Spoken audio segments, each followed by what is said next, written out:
All right, let's kick things off with a couple of huge questions. What's actually real? And how do we even know what we know? Today, we're going to dig into this really important difference between the world as it is and our ideas about that world. So, let's start with a little thought experiment. Imagine this. You're caught in a total downpour.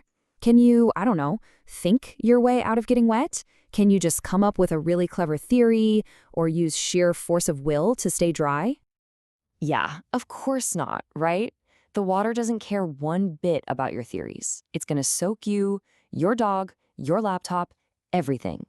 And that stubborn pushback from the real world, well, that's exactly what we're diving into today. So, this unavoidable, kind of stubborn quality of reality, that's our first big concept. And, philosophers actually have a specific word for it: unemendability. And this is such a powerful idea. See, unemendability isn't some kind of limitation on our thinking. No, it's actually a resource. It's the world's way of constantly reliably signaling to us that, hey, it exists completely independently of whatever theories we might have about it. Okay, so this firm resistance from reality, it really helps us separate two very, very different things: the world as it actually is and our knowledge of that world. And this brings us to two huge ideas in philosophy. First, you've got ontology. That's the study of being, the actual stuff like mountains and rain.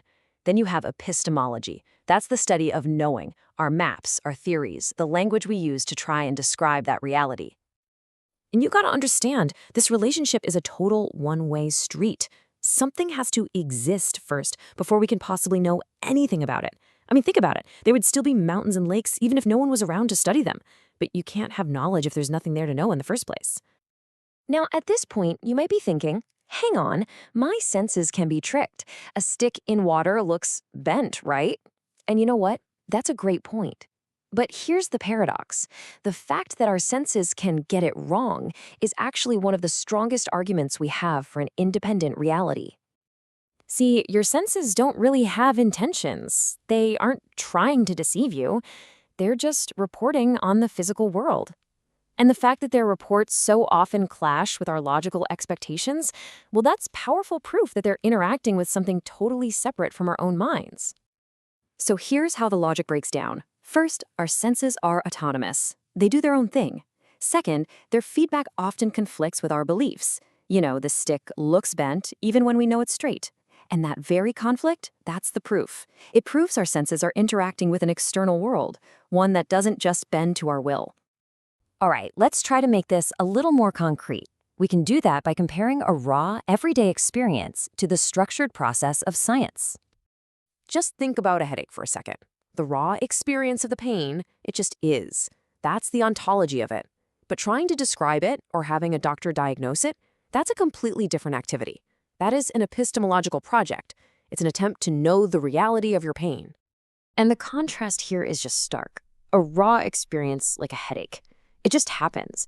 It's personal, it's involuntary, and it doesn't even require language. Science, on the other hand, is a deliberate social project. It absolutely depends on language, it builds on history, and it has a very clear purpose: to create universal knowledge. It's a structured system for knowing the world, which is totally distinct from just being in it. So after all this, you might be wondering, why is it so critically important to keep these two ideas, being and knowing, ontology and epistemology, separate in our minds? Well, it's because this distinction is the very foundation of objectivity. It reminds us that our knowledge is like a map. It's an incredibly useful tool for navigating reality, for sure, but it is not the territory itself. The entire project of science, everything it does, rests on this fundamental idea that there's a real, objective world out there to explore. And, recognizing this difference, it keeps us humble. It reminds us that our understanding is always evolving, while reality, well, it just is. Which leaves us with one final question to ponder. If we can't actually change reality with our minds, if we can only try to map it, then what is the ultimate purpose of knowledge? That's something to think about. Thanks for joining me on this one.